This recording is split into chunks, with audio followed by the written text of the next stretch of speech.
Alrighty, welcome back. I'm going to now be previewing week 9 of the NFL season. Hard to believe we are now halfway through this 2024-25 campaign. Time flies, and I really can't stress it how fast it really does. And it's so not fair, but it is what it is. So, heading into week number 9, there's a lot of interesting matchups to say the least. Starting in on Thursday night, as the New York Jets are playing host to the I just lost it. There we go. The Houston Texans. So both these teams are going on completely different paths. The Texans are off to one of their best starts in team history with a record of 6-2. They're in first place in the AFC South. And as for the New York Jets, they had playoff aspirations, Super Bowl aspirations, and I'm telling you right now, that is completely out the window. There is no way they're making the playoffs after losing 2 straight games after they acquired Devontae Adams from another team that only has 2 wins. But it's just a disaster to say the least. I could honestly go on like a 5-minute rant about the Jets, but I really don't have the time to do that. It's a very piss poor organization, and there's nothing they can do to change and make it better. It's sad to say that this time last year they were better off with Zach Wilson as their quarterback. They eventually let him go. Now he's a backup in Denver. So it's just a shame of where their expectations were and how fast they're crashing to the ground. So I give the Jets very little chance against the Houston Texans. Their defense is good, and obviously CJ Stroud is fantastic. Yes, he lost Stephon Diggs, but I still have more faith in Houston coming away with a victory on Halloween night rather than the Jets, even though they are playing at home. Okay, so the rest of the games are on Sunday, and obviously we have our Monday night matchups as well. The Atlanta Falcons are playing host to the Dallas Cowboys. The Cowboys are coming off a brutal loss to the 49ers last week, and the Falcons got a big win against the Buccaneers last week. So 5-3 for the Falcons, 3-4 for the Dallas Cowboys. I'm giving the edge to the Falcons. I know I wasn't too crazy about them last week against Tampa because I thought Tampa would have been able to pull it off. It was a close matchup, but evidently the Falcons got the better of the two. And for Dallas, I don't even know where they are, honest to God. The like Jerry Jones, I think is just extremely delusional because he says it's all in. This is their year. They're basically the Toronto Maple Leafs of the NFL. That they are. They can have an okay season, but they do absolutely nothing in the postseason. The last time they made it to the conference championship was back in the '95 season, I believe, and that was over 30 years ago. So it's they've just gone through so many coaches, so many players, and it's tough. If you're a Cowboys fan, has to be one of the most frustrating seasons out of all of them, to say the least. So I believe the Falcons should prevail and come away with a victory on Sunday night. Oh, there we go. Now they're on the screen. Okay, so the next matchup takes place in Baltimore as the Ravens, who came off a tough loss against the Cleveland Browns, are playing host to the Denver Broncos, who got a win against the Carolina Panthers. But I mean, who doesn't get a win against Carolina? You know what I mean? So I'm giving the edge to the Ravens in this one. I think they should have a bounce back game. As much as I love the Broncos, they are my team. I would love for them to come away with a victory. I find it very tough, especially when they're going on the road in Baltimore to take on Lamar Jackson, who is the reigning MVP. And up until last week, they went on like a 5-game winning streak. This is a very good offense. Derrick Henry is looking like his old self. So I would find it very hard to believe that the Ravens would lose 2 games in a row. It can happen. Like Denver's D is good, but I just have a little bit more faith that the Ravens will pull this one off. So I think they should come away with a victory on Sunday. Okay, now where am I? The Miami Dolphins are taking on the Buffalo Bills. The Dolphins, even though they got Tua back, they still lost last week to Arizona. The Bills went into Seattle and got a huge win against the Seahawks. I'm giving the edge to the Bills. It's too bad that Tua got hurt and the Dolphins are playing poorly because this could have been one of the biggest games of this week. But the Dolphins, they're like basically drowning to say the least. Like I think they're like if they lose to Buffalo, they could pretty much kiss any chance of making the playoffs goodbye because they would have to win like 7 of their last 9 games just to qualify for the playoffs. I think that's going to be a very tough, to say the least. So I have more faith in the Bills coming away with a victory than the Dolphins. Off to the NFC South has the Carolina Panthers, as I just previously mentioned, who are having a horrific season. They can't decide who they want to have as quarterback. Doesn't matter who they have as quarterback, to be honest with you. They're not a very good team. And they're taking on the New Orleans Saints, who are also having a very bad season. And unless Derek Carr comes back for this matchup, I think this is going to be a very low scoring game. Like, I'd be surprised if either of these teams got to 20 points, if I want to be completely realistic. Like, both the offenses stink, the defenses are subpar. It might even just be a bunch of field goals. If I'm going to be completely honest with you, it could just be a bunch of punts and field goals. It could be about the punter and the kicker. That'll be my bold prediction for the Panthers and the Saints, because neither offenses have really clicked. It's a shame because the Saints had a lot of hope and aspirations of being competitive this year, and now they're 4 games below 500. And as for the Panthers, we knew after last year they were going to struggle, to say the least. But I didn't think they'd be 1-7. I thought they would have had maybe 2 or 3 wins by now. But this is the hand that they were dealt. Okay, so now we're off to Cincinnati as the Bengals are taking on the Las Vegas Raiders. Going into last week, I had faith that the Bengals could have got back to a 4-4 record. Evidently, it was not meant to be. And as for the Raiders, they're sinking, to say the least. They are 2-6. They're not playing that great. Doesn't matter if they have Minshew or O'Connell at the quarterback position. They're just not a very good team this year. I'm not trying to crap on them being a Broncos fan, because I hate the Raiders, Chargers, and Chiefs respectively. But just look at their schedule, and it's and how they've played. It's a very poor team, to say the least. So I'm going to give the edge to the Bengals. I believe they should get to 4-5. Will this be the game that turns their season around? It looked like they were going to have such a great comeback story after going 0-3. They could have went 4-4, but they're now 3-5. But I believe they should get the win and get to 4-5 by the end of week number 9. Staying in Ohio, as the Cleveland Browns are playing host to the Los Angeles Chargers. Who would have guessed that you don't have Watson as your starting quarterback and you get a victory? They overpaid for him, and basically the Watson situation is just as bad in Cleveland as the Rodgers situation is in New York. They overpaid for their quarterback, and it's just not looking good for either of those teams. But I'm not going to go back to the Jets rant, because, again, I could go all day on them. Cleveland did show up last week, and they beat Baltimore, who was a very good team. And I wouldn't be surprised if they got another win against the Chargers, because if they can beat Lamar and company, they can beat the Chargers.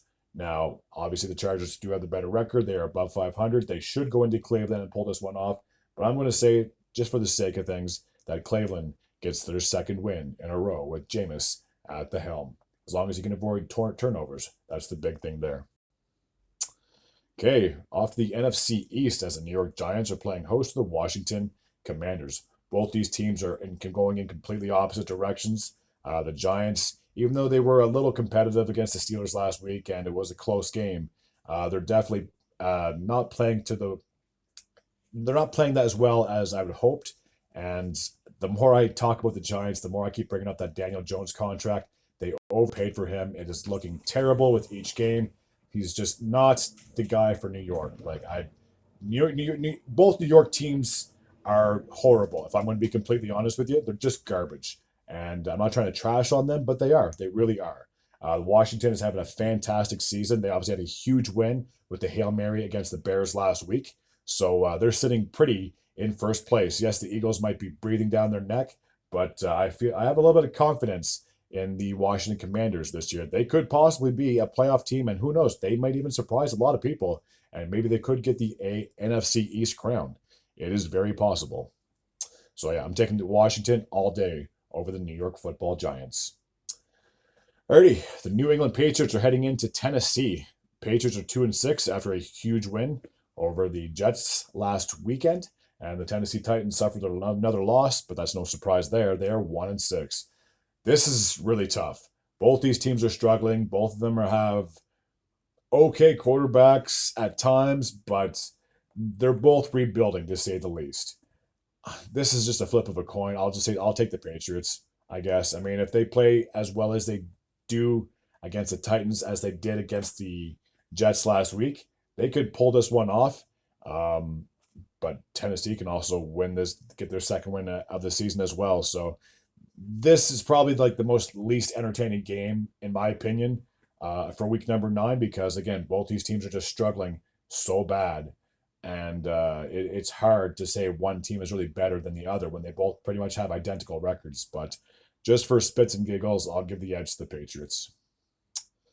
Okay, now we're off to Arizona, where the first place Arizona Cardinals, yes, let me repeat that again. The first place Arizona Cardinals are taking on the Chicago Bears. The Cardinals are 4-4, the Bears are 4-3. The Cardinals got a huge win last week over Cincinnati, and the Bears, as I previously mentioned when I talked about Washington, suffered a very heartbreaking loss with the Hail Mary touchdown at the end of the game, which led to the Commanders pulling off a huge win at home.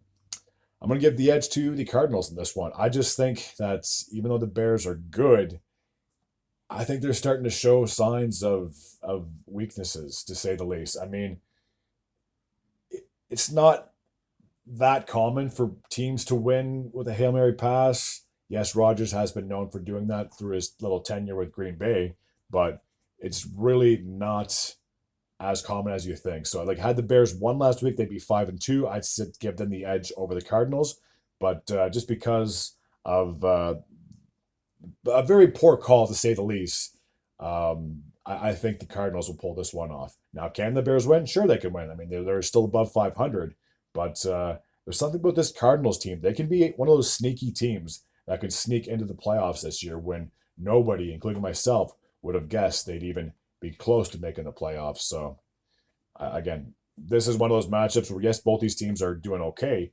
They're doing well, but I'm just going to give the edge to the home team in this particular matchup. Okay, now this next one, the Philadelphia Eagles are taking on the Jacksonville Jaguars. Now, had both these teams had above 500 records, I'd say this is going to be a very intriguing matchup. But the Jaguars are trending in the wrong direction. The Phillies are trending in the right direction. And obviously, this is going to be Doug Peterson going against his former team. He's obviously the coach of the Jaguars. He was the coach of the Eagles, led them to the Super Bowl 52 just 7-8 years ago, whatever the case may be is. I'm giving the edge to the Eagles. I know last week I picked against them.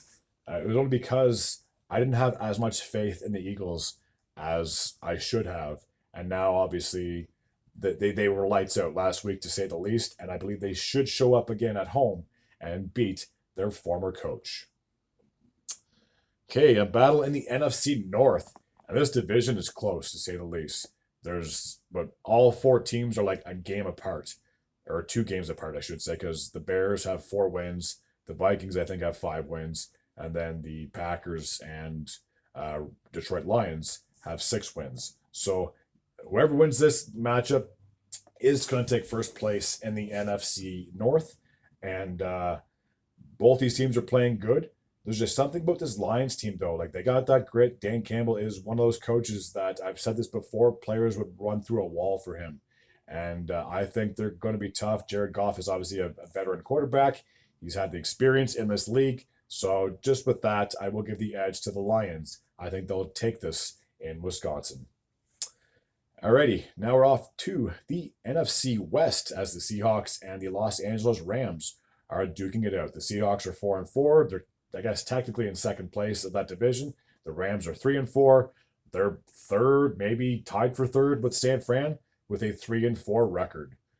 I'm going to give the edge to the Rams. I think that, after the Seahawks didn't even show up at home last week against the Bills, when you have Matt Stafford, I know the Rams haven't played the best football this year, but it's hard for me to bet against Stafford. If I look at the matchup, him and Geno Smith, no disrespect to Geno, I mean, he has led Seattle to have successful seasons, but there's just something about this Rams team. It's hard for me to bet against them. So I will take Los Angeles in this Sunday matchup. Okay, now the Sunday night game as the Minnesota Vikings, who are 5-2, are taking on the Indianapolis Colts, who are 4-4. The Vikings, after starting the season off 5-0, they have now lost 2 straight games. They are looking to turn the tide and get back in the win column. As for the Colts, they lost a critical game last week to the Houston Texans, which was basically first place was up for grabs last week. And it was a close game, but they fell short. They are now 4-4. I'm giving the edge to the Vikings because after that little thing with Quentin Richardson running off the sidelines because he was tired, who does that? Like, I've heard of people getting injured, going off the field. Yes, that's common, but I've never heard of a quarterback running off for one play because he was tired. That to me is just insane. That just goes to show that he has to work better on his cardio. You're a quarterback. Yes, you're not supposed to. Yes, you're not supposed to be running all the time. But I mean, you have to be in very good shape if you're a quarterback, because a lot of quarterbacks nowadays, they're mobile. They can't. There's no more pocket passers minus Joe Flacco. So you have to be able to have good cardio. You have to be able to run, and it just showed that how little faith that I have in him and the Colts have in him, because he's been benched. Joe Flacco will get the start against the Vikings. So I don't know. It just blows my mind, because like the Colts should have been competitive. They were competitive last year, but uh, like Richardson's looking like a shell of himself, and it's crazy to say that because he's just in his second year. It's not like he's been playing for 5, 6, 7 years, and then like this is starting to catch up to him. The guy's in like his early 20s, maybe mid 20s. You know what I mean? Like he should be in the prime of his career. He should be in great shape. So I don't know. I just thought that was absolutely ridiculous when I seen him go off the sideline just for one play, just to catch his breath. And I remember watching this clip. I think it was on like either ESPN or something like that. And there was a guy on there. He was a bigger, heavy set fella, and he said he was an O line when he played in the NFL, and he never got off the field unless you were hurt. And those guys are big. Like they're not like they don't have six packs. We'll put it that way. Like they are big men. Like because their job is to be strong and powerful and to protect the quarterback. And just the fact that he said he never once came off the field just goes to show that if didn't come off the field, there's no reason why a starting quarterback would be in that position. So I didn't mean to go on that little bit of a rant, but after I watched that last Sunday, I thought that was just the craziest thing. If you're sick, that's one thing that you have to come off the play, and whatever the case would be is maybe you got to throw up, whatever it is. But just to catch your breath, that's ridiculous. Okay, now the Monday night matchup has the Tampa Bay Buccaneers. They are 4-4 after losing last week to the Atlanta Falcons, and they're taking on the still undefeated Kansas City Chiefs. It's hard for me to bet against the Chiefs. I hate that they are so successful and they're so good. Every time they win, I'm not going to lie, I die a little inside. Being a Broncos fan, I can't stand this. When the day comes that Patrick Mahomes retires and Andy Reid retires and they go through a rebuild, I will be happier than a pig in poop. But until then, I just have to suffer and just swallow my pride and let these guys have their little fun. But just the fact that they've won 3 Super Bowls in the 21st century just drives me nuts. But yeah, it's hard for me to bet against the Chiefs, so I got them all day over the Tampa Bay Buccaneers. The two teams that have their bye week are the Pittsburgh Steelers, who are 6-2. I believe they are top of the AFC South, or AFC North, I apologize. And the San Francisco Giants, they are 4-4. So the Rams are in 4th place. The 49ers are in 3rd place of the NFC West. Now that I got that all straightened out. Okay, that takes care of my preview for this upcoming season. This upcoming week, I should say. Just as a quick little side note, so heading into week number 9, I have for my predictions, I have 80 wins and 43 losses. So I'm roughly almost 40 games above 500, 37 to be exact. So as long as I can keep up with this pace and I don't go 0-16 or whatever it is, or 0-14, I have a pretty good feeling that I should be above 500 for the remainder of the season. Okay, so not to sound like a broken record, but as always, if you're new to this channel and you like this type of content, feel free to hit the sub button. I'd be very grateful and very appreciative. Until next time, and as always, take care.